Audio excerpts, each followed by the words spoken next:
Welcome to the Positioning Show, where we discuss topics related to the practical application of positioning for marketing, sales, and product teams. I'm April Dunford, a consultant, author, and the world's leading expert on positioning for B2B technology companies. Hi, welcome to another edition of the Positioning Show with me, April Dunford. Hey, today I've got a guest. I'm pretty excited for this one. This was one of these guests that I've been trying to get on the show for a long time, but my calendar was terrible and her calendar was terrible, but we finally made it happen. Today I've got Martina Lauchengco, and she is one of the most experienced product marketers that I know. You folks might know her as one of the instructors at Silicon Valley Product Group, where she teaches product marketing stuff there. Prior to joining them, she had a long career working on products that you might have heard of, like Microsoft Office and Netscape Navigator. A lot of you might also know her for this book called Loved.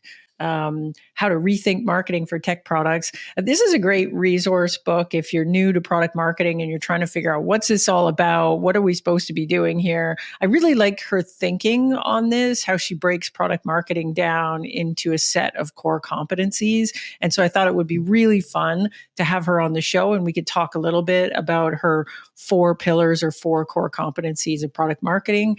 I think that there aren't a lot of people out there that know a lot of stuff about product marketing and have seen the way it works across a lot of different companies.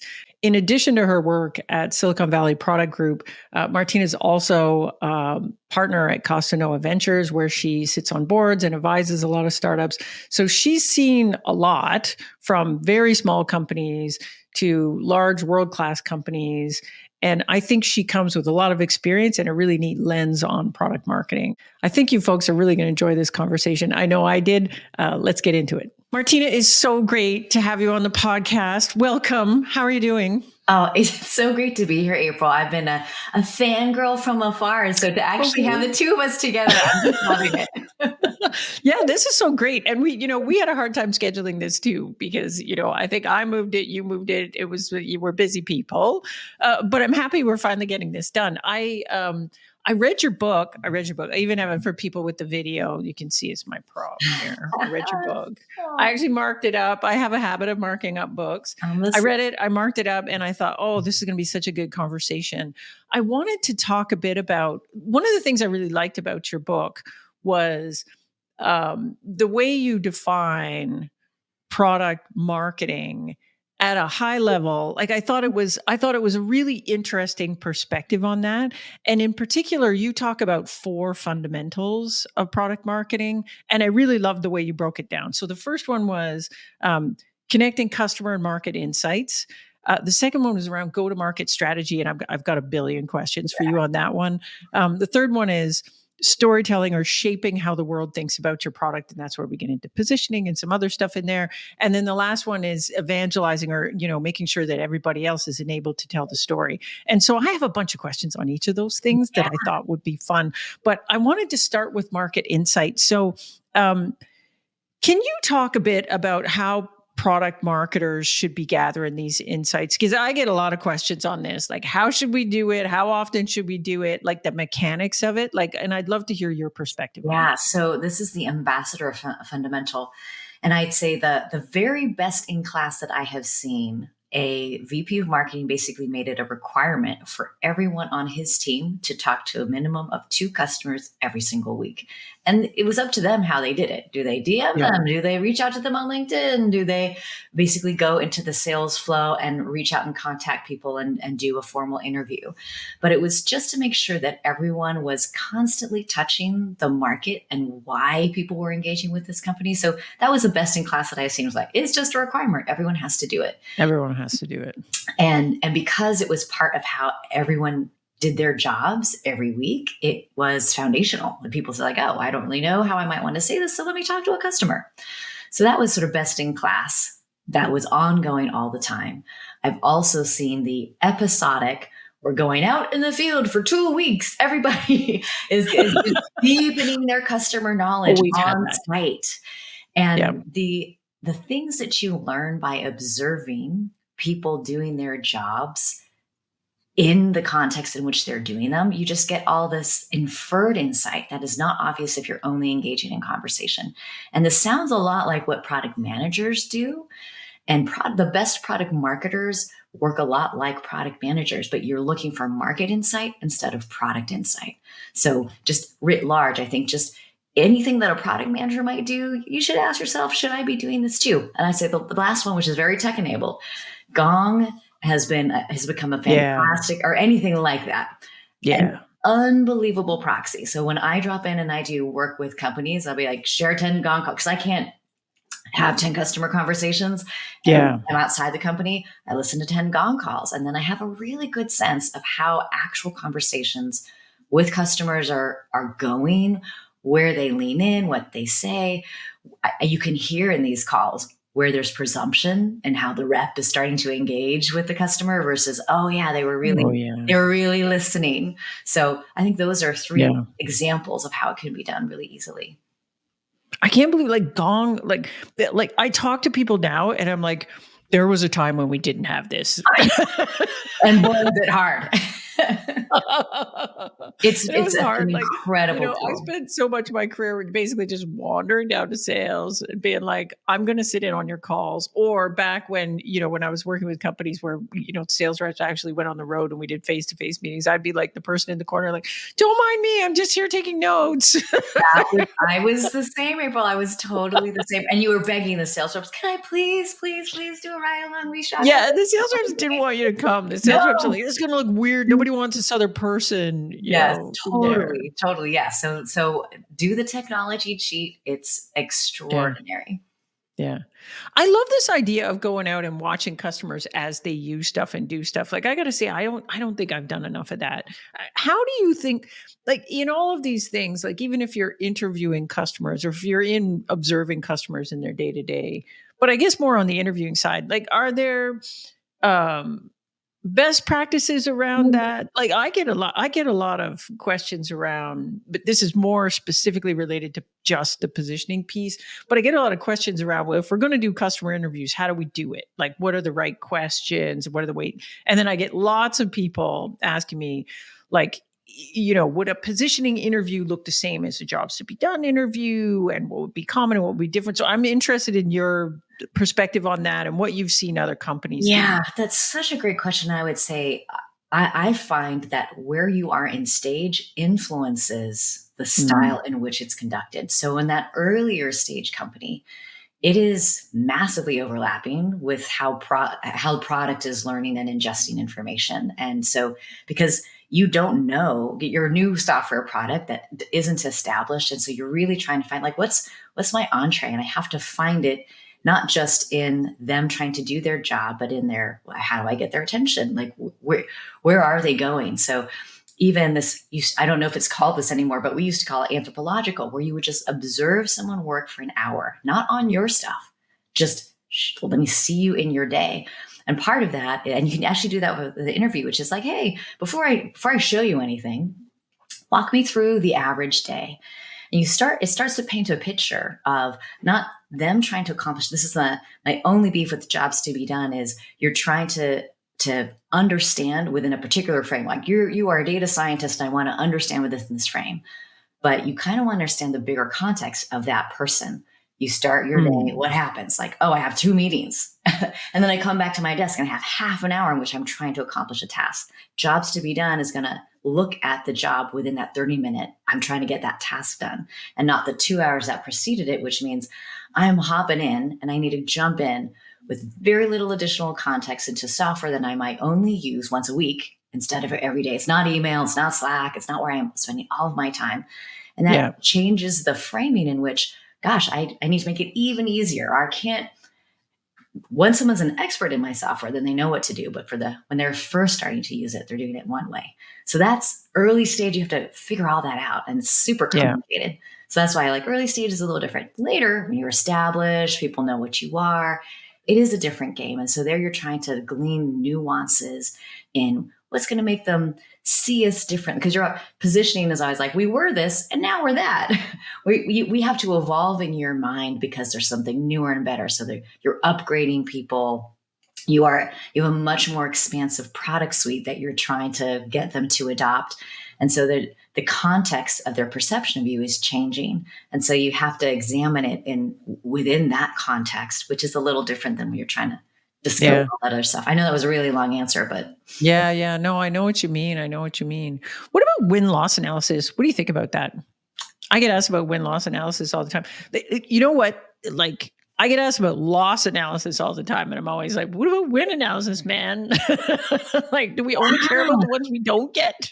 yeah, no, What do you think about that? I think it's a critical tool. I'd say doing it at least once a quarter, again, depending on scale and size, is really important. And I agree with you. Understanding why you win is as important as understanding why you lose. What I'll say about why you lose is being really objective and being willing to hear about what they say and what they mean. So, for example, companies will report our budget got cut. Yes. And so that's what they're telling you. Like, our budget got cut. Sorry, we couldn't say yes. And it's like, well, you didn't make the line for which you couldn't be cut. Like, there's certain things that weren't cut. So what was not valuable enough? So with a lot of loss analysis, they don't ask that next question. And so I say that's the big caution I have on win-loss analysis. Ask that next deeper question. Don't just take the surface answer. Yeah, I think that the sales team is often bad at reporting this stuff, like that reason, right? Like, they'll come back and say, we lost the deal because we didn't have this one thing. And you'll be like, yeah, okay, but let's actually scratch down on that. And it turns out it was 1,000 things. And, and customers don't always tell us the truth. Talking about the sales team, like, what can we get out of the sales team? Like, what's your opinion on that? I think there's so much that can be learned in just working so collaboratively with sales. So you just wrote your book on the sales deck and what a critical tool that is.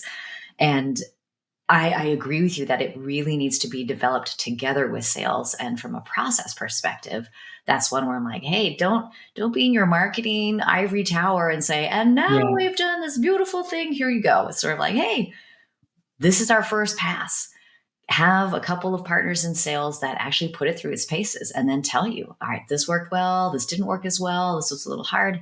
And I've done this with companies, and salespeople are always trying to be really nice. They're like, well, this was really great. I really, really love this. And this is a little bit. It's like, hey, just keep it really real. Well, I'm the opposite. Like, I'm the opposite. Sales are so mean to me. Like, they're not worried about hurting my feelings at all. Like, take it. Yeah, they're like, anytime we're starting on sales pitch decks, like back when I was in-house, you'd show up with something and sales would be like, the going in attitude was, this is hot garbage. Get this out of my face.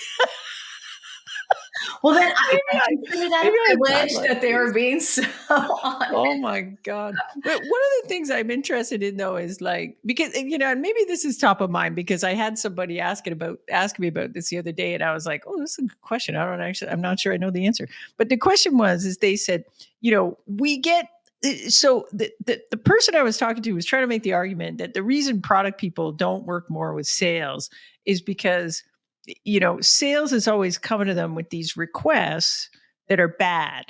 Like, so, I got one customer, and the customer is big and weird, like Walmart, and they want this weird thing and no one else wants it. So obviously we're not going to build it. But, and I said, so I'm taking the stance, like, I think you can get all this interesting information out of sales.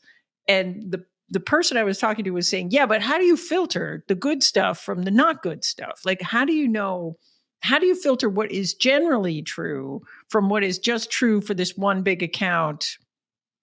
Therefore, it's not true, because the salespeople tend to, like, the last big customer that they talk to is what's in their brain. Of course. And I'd say, presume there's an element in truth and everything sales is telling you. And your job is to say, like, to take your job as a product person is not to take it on face value, but it's to examine it in context and say, okay, I heard this from Walmart, or a giant customer, and I'm hearing all these other little things. Is it the feature that they're asking for, or are we just not easy enough to use in this type of use case, which happens to be in common between these?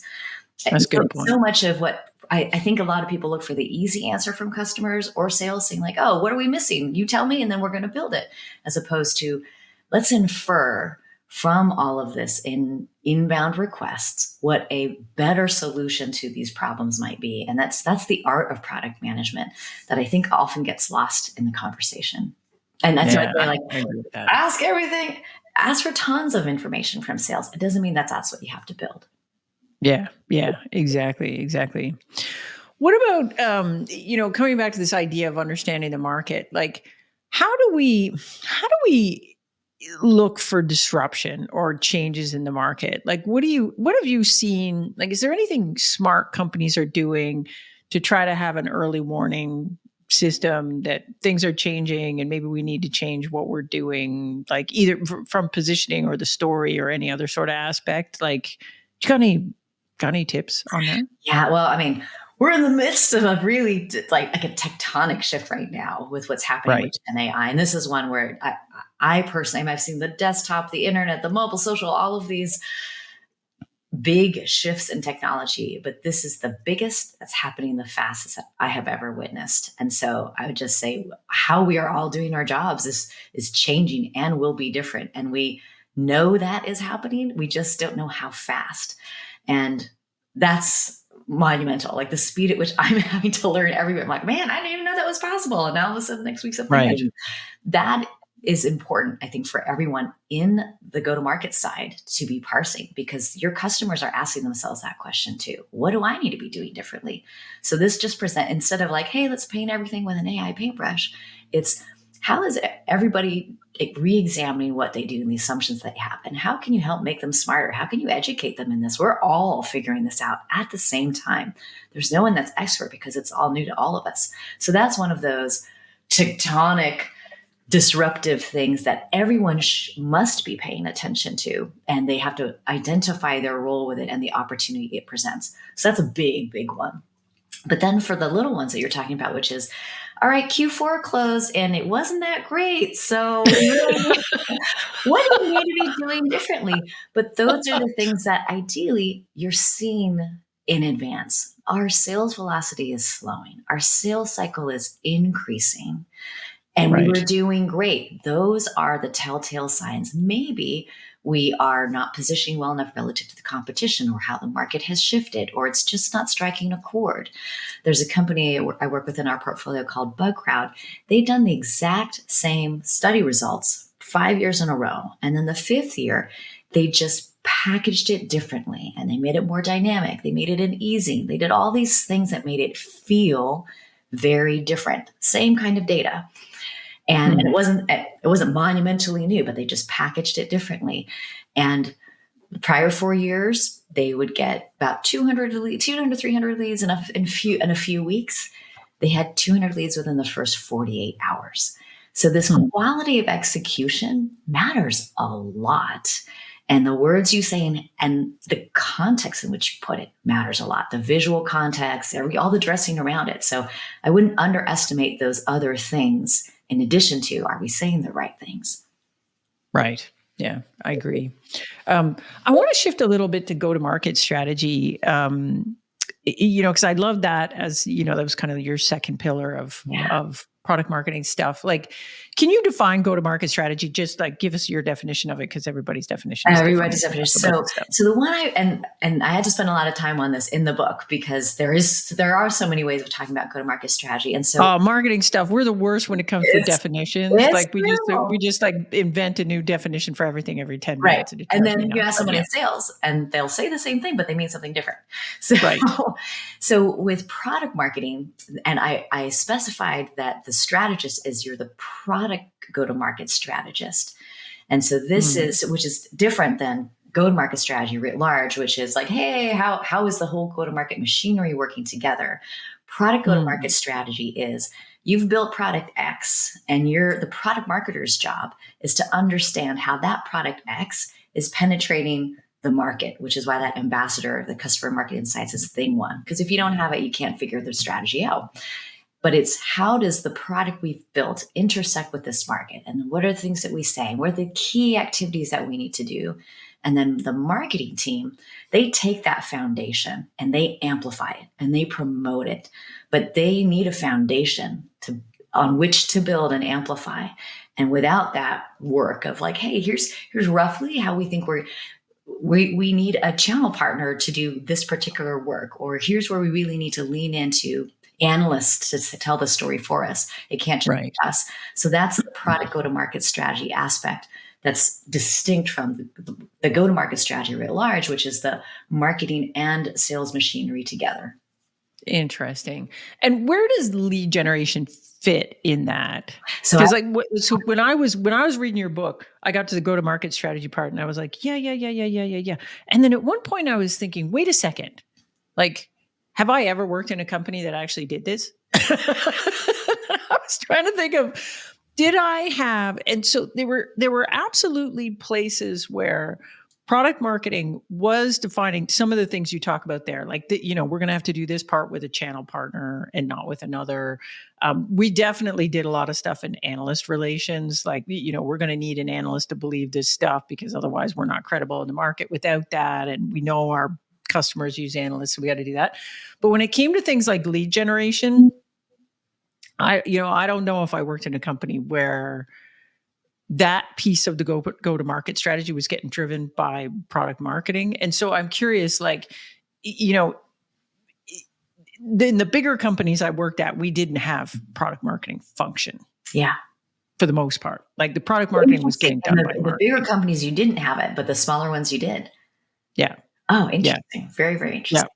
The smaller companies we did, like, there was someone I could point to and say, you're a product marketer. The bigger companies, it tended to be, there were roles that were like, so for example, when I was at IBM, there was a role inside IBM that was called a market manager. Mm-hmm. And a market manager was kind of like marketing and product marketing all rolled up together. Yeah. So they did it. And they definitely own go-to-market strategy all the way across the board, soup to nuts. Yeah. But there wasn't this idea of a separation between that. Yeah. And so anyways, I'm curious what you see, because you deal with all kinds of companies that are trying to figure out what this function is in their organization. So, and I was curious about lead gen in particular. Like, who owns the lead gen strategy?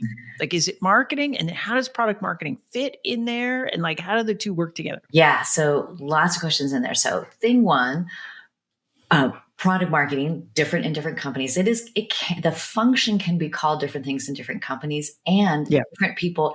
The function must be done. So the product go-to-market strategy has to be quarterbacked somewhere. It might not be someone that has the title of product marketer. Sometimes it's someone that has the title product manager. Sometimes it is a marketing manager. Sometimes it's a strategic marketing group. Sometimes it is a strategy group. But it's the function of figuring out, how does this product intersect with the market and what are the key things that must be done? So you asked about lead gen. Where does that fit? That's part of the go-to-market engine. So this is part of the marketing and sales engine that take the foundation work that product marketing does and amplify it and create. So lead gen, I'm creating content on top of this. I am running webinars. It's all of the tactical execution of the things that will actually bring leads in. And product marketers might be involved in the creation of some of that content, but they're not the ones that are owning that execution. So lead generation and our demand generation, as many people on the B2B side call it, that's really like, take some foundation pieces and then just blow it up to bring a whole lot in. And product marketing is an assist on that, but they aren't necessarily the ones that are doing all of the tactical execution. Does that answer the question?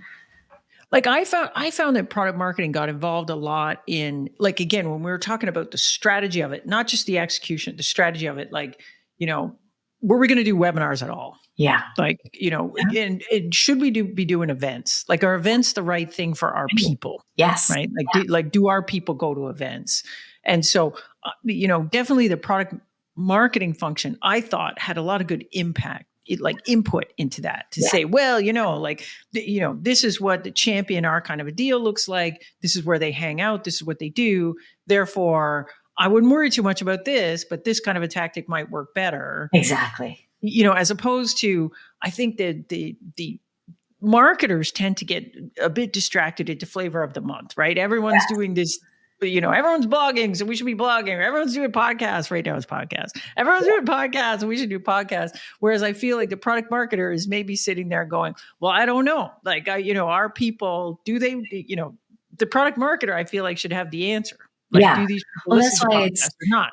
thing one, they got to understand the market. So thing two is they're the strategist, the product go-to-market strategist, which is what's the right thing for this particular product. And I'll use product somewhat loosely in that, companies evolve. Early stage, you have one company. Later stage, you have an entire product suite.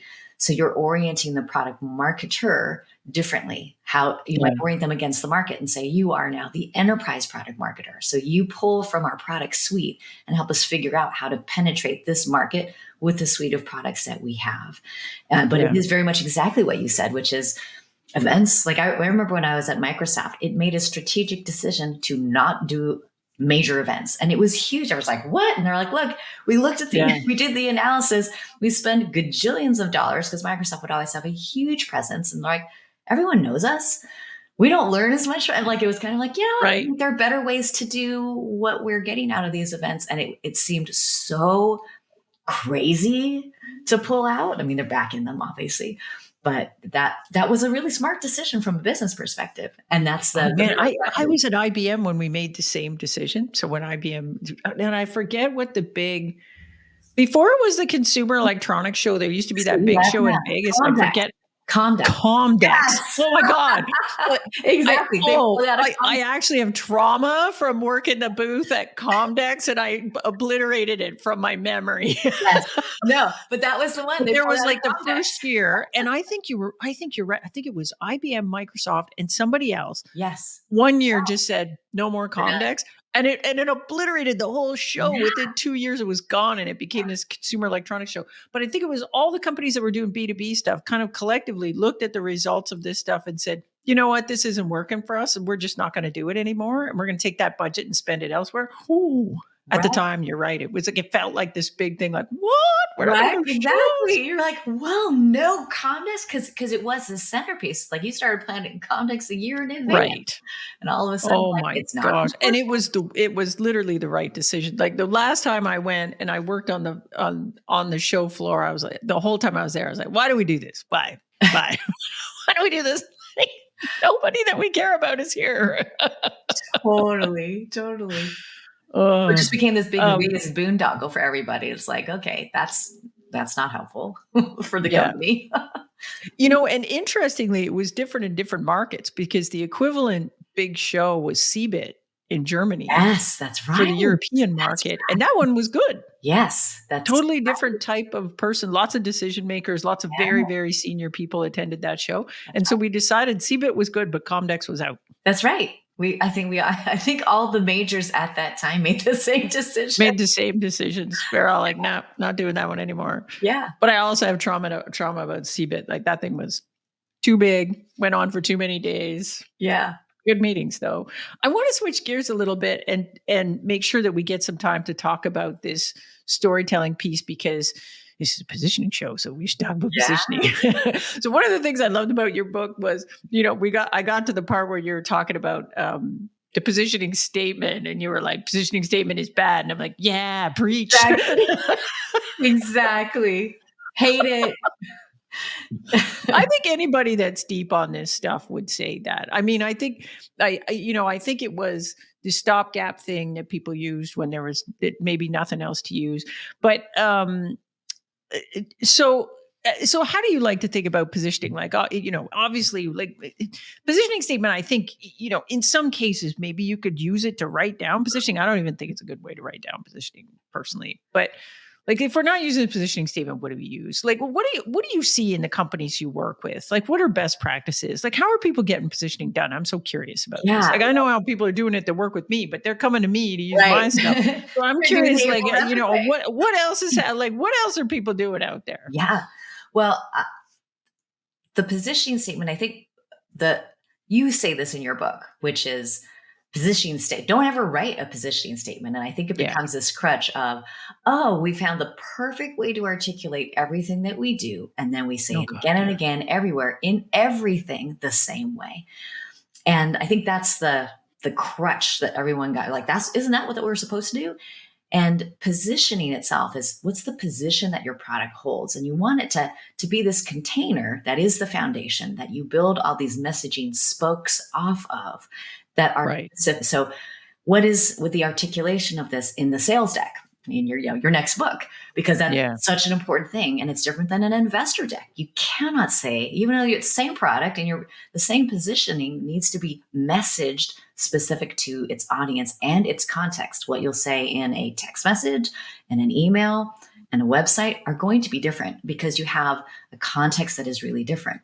So to answer your question, the companies that I work with, the biggest thing that we ask ourselves are, what's the context and where does this live in the journey in terms of how do we craft messaging around the market position we want to hold so that it can be heard and that it breaks through. And the biggest thing I work with people on is, what is it that people want to hear? And without exception, when we talk to each other as ordinary human beings, trying to convey what it is that we're trying to do that is helpful, it's literally like hit record, and that right there should be your messaging. Because I would say truly 8 out of 10 times how someone would explain it and what they're trying to do to an ordinary person better captures the essential essence of how they should be communicating about it right now. And the other thing I'll say is, I think we have this trap of we get this perfect statement and then it's done, check. As opposed to, it's a living beast. And it will evolve. And I work with early stage companies at Costa Noah. It evolves a lot in the early stages. Oh, yeah, it does. It sits a lot more still in later stages, or you might hold still on this for a year. But in the early stages, it's pretty dynamic. And to your point about sales, what do you learn from sales? You'll learn about how to message better because they're the ones that are doing the laps at the front line. Yeah, that's true. And it is true that in the early stages, things change so much. And then the later stages, I mean, you're really knob turning. Yeah. The bigger the thing gets. Occasionally, every once in a while, you might do a big tectonic shift as a result of something big going on in the market, but there's not as much big stuff going. And it's so different from consumer products, like B2B versus consumer. Like in B2B, we often have changes in positioning built into the strategy. Like we're positioning here, but the plan is, a year from now, we'll have the capability to position there, which we don't do that in consumer companies. Like we're like, we're selling fizzy water and that's it, man. Right. Right. And here comes summer. So let's make sure we launch a new flavor for the summer. Right. What do you think about storytelling frameworks? I get asked about hero's journey stuff and where do we use that and where do we not use that? You got any opinions about that? Yeah. Storytelling stuff? I love frameworks as a way to be helpful in getting people to think about things as narrative, and that we as human beings, we love stories. And so I think it's really helpful for that. What I find in the practical application is it's really difficult for people to use these frameworks and come up with something good, because they're like, oh, I'm using the framework, therefore it's going to be good. Yeah. But you always have to apply this context of, well, who is this person? So like, will that hero's journey work for that data scientist who's just trying to get his algorithm better, faster? I don't know if that's right for that or that particular context. Is it an essential thing in doing a pitch to an investor so that they can imagine the world that you envision? Yeah, it is. Or to a decision maker where you've done all of the influence and all the technical stuff, and now you're just wanting them to love you as a vendor. So I think context matters a lot. And I think, again, it's another one where people might use it as a crutch, saying, well, this is the magic answer. That being said, I think you talk about this in your how do you create a great sales pitch? We always want people want to envision the world that you see. So you don't want to just come at them hard with like, here's product stuff. So in that respect of painting a picture that helps me connect, like the purpose of stories is connection. And so I think be focused on the purpose and not the frameworks are helpful, but the purpose is the more important thing to be focused on.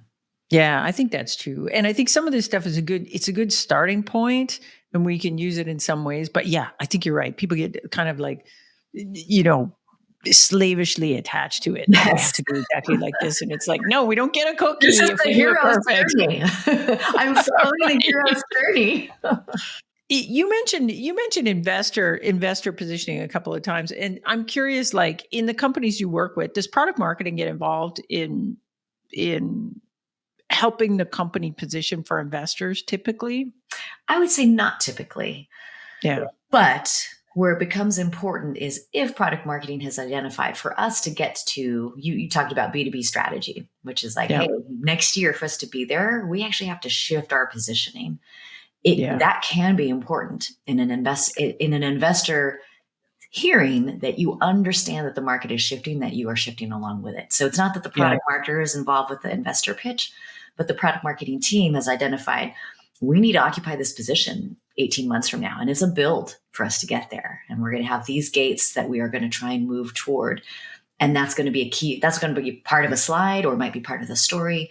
But I think from an investor perspective, especially the later you get, it's like if you don't reflect market reality in how you're pitching, Yeah. it's sort of like you're missing the mark of what, like you need to just add water later on for the growth to continue and for investors to be excited. And so, right, Yeah. help us understand that you truly understand your market. And so painting that picture accurately, and saying that you know how to keep moving the game and the ball forward is important. Yeah, yeah, totally agree with that. And then I want to touch quickly, on sales enablement and sales pitch stuff because that's my jam right Of now. course. But do you think should own building the sales pitch? Like, do you think there's a again, thinking about the companies you work with, like who's building sales pitches? Is it product marketing? Is it sales enablement? Is it a collaborative effort between marketing and sales? Like who's building these things? The best companies make it a collaborative effort between Yeah. marketing and sales. And so it's product marketing. Again, depends on the scale of the company. If you have sales enablement, of course they're involved. If you have Right. product marketing, they should be involved, or product marketing is not doing their job. And sales has to also be involved because it can't just be created in the ivory tower and then handed down. And so always the best teams are making it this massively collaborative effort that is also iterative. Like I'm a big believer in, you don't try and get it perfect and then roll it out and Yeah. train people on it. It's, we think this is good. You have a pilot team that runs with it. One of the best examples I saw of this was in Workiva's early days. They would have these sales teams that would be the lead. I'd never seen this before, where the sales teams would take the lead and they'd have a solutions architect out there with them, and they would just run pincer points saying, like, let's see what sticks in advance of product. They're like, let's see if we can sell it before we even build. Oh, And that's so smart. it was, and they'd have like two people working on it. And then it's like, okay, we know that there is demand to buy. Let's make sure we build. So it was totally backwards from everything I'd seen everywhere else, but it was Yep. really effective. Yeah, I've seen little companies do that, like and it's usually the founder doing it, where they're out pitching a thing and it's not built yet, but they're like Yes. pitching a thing. And I have seen a lot of the companies that I've worked with, they'll, there's the products there. We do a shift in positioning, and then they will have this little beta tester team that's testing the new sales pitch before we try to roll it out to everybody else. We're testing the new sales pitch in this very controlled way so that we can get a bunch of reps in, because we know we're going to make adjustments on it. Yes. And so let's not throw it out to everybody else and have everybody barf on it and go, this thing is, and then everybody comes at you with their 9 million things that they want adjusted. So we do this sort of controlled thing at the beginning where we get a lot of reps in, we get a lot of exposure to customers, and we're trying to work the kinks out of it before we send it 100%. off to everybody else, because otherwise it's a nightmare. That's my favorite way of doing it. It's like, get all the reps in, make it really good, and then you roll it out. Because and then also there's, we think about the credibility that establishes too, which is like, hey, we did reps on it. We actually got this in front of customers, so we know it works. Yeah. Yeah. Exactly. The other way I've seen people do it, which is interesting, is they take because inevitably the very best sales reps have done a variation on a theme that makes them really effective. Is they're like, all right, let's take those bests and let's suck in what they've learned. Why are they so good? What are they doing differently than everyone else? And let's see if we can bring that in. Absolutely. What I think is terrible is when people are like, oh, well, those best reps are just so special and they just do their own thing, instead of like, let's bring all that intelligence back into the rest of the sales team and the master deck that everyone can, iterate from. But you want it to be the strongest it possibly can be. Yeah, that's a really good point. I hear that a lot too, where people will say, oh, well, John does this different. And we let him do this different thing because John does it different. Most of the time, I think there's things you can steal from the way John's doing it. Now, sometimes you'll have John has some weird thing Yeah. that you're like, I don't know how John gets that to work, but okay. Right. Exactly. There's some cowboy specials in there, but there's probably some good things that we should be bringing in. But usually there's a bunch of stuff you can steal from it. Like you can't forklift the whole thing because John's got a shtick. 100%. 100%.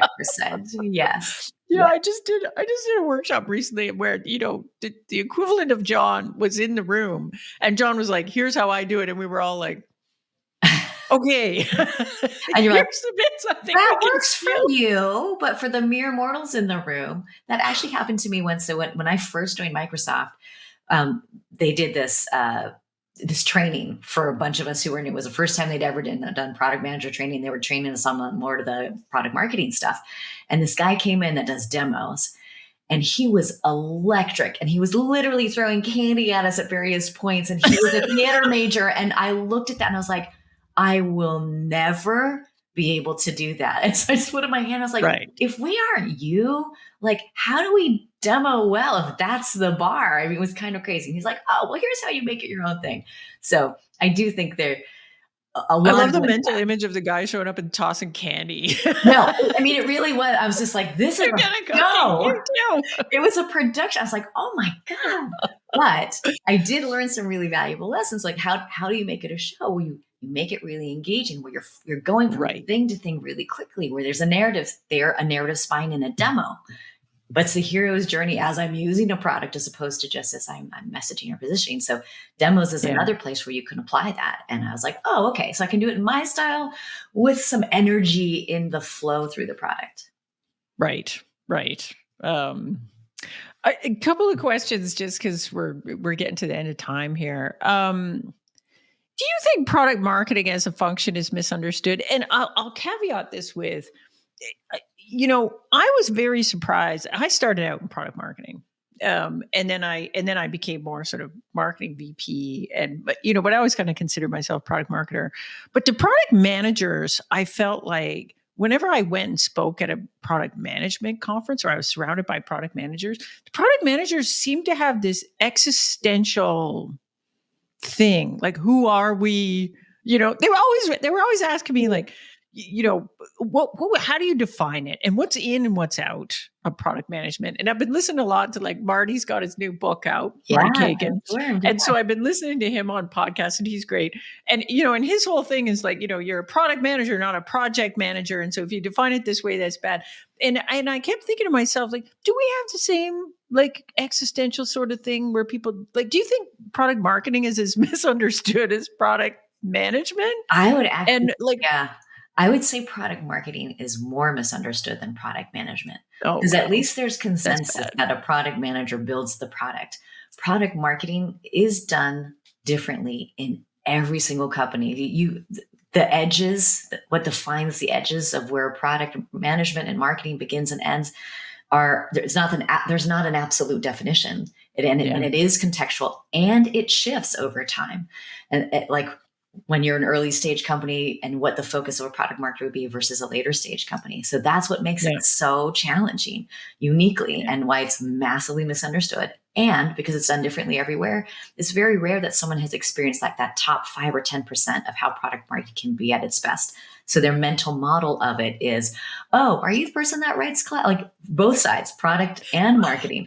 Product marketing, you mean the people that do the collateral, the people that will do the product stuff on the website, the people that are taking notes and gonna magic marketing things out of the product team.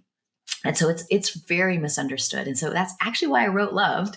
So it is part of the SVPG series, which was, there needs to be this much more global understanding of the function, regardless of the title, regardless of the shape of your organization. That's why I distilled it down to those 4 fundamentals: the ambassador, the strategist, the storyteller, the evangelist, so that if the edges are different at your company, the foundational work can still happen. Like in Europe, a lot of people talk about, we don't have a lot of product marketers here. The discipline hasn't existed for a long time.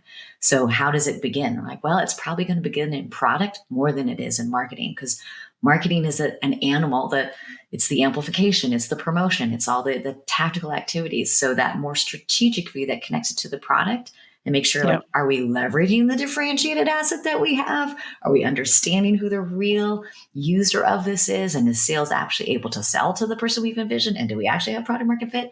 That stuff is, you need a lot of depth to be able to do that. So that's why we'll more typically start a product. So that's why I wrote the book.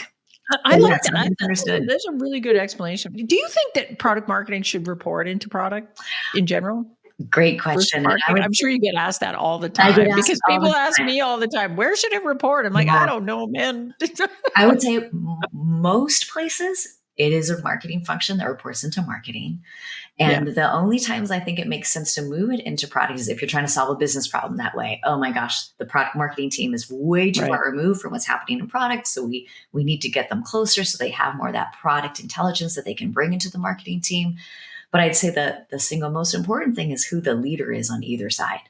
Totally agree with If that. the leader on the marketing side does not understand how to utilize product marketing, but the product Yes. leader does, move it over. But if the inverse is true, like the product leader has no under, they're like, what am I doing with these product marketers?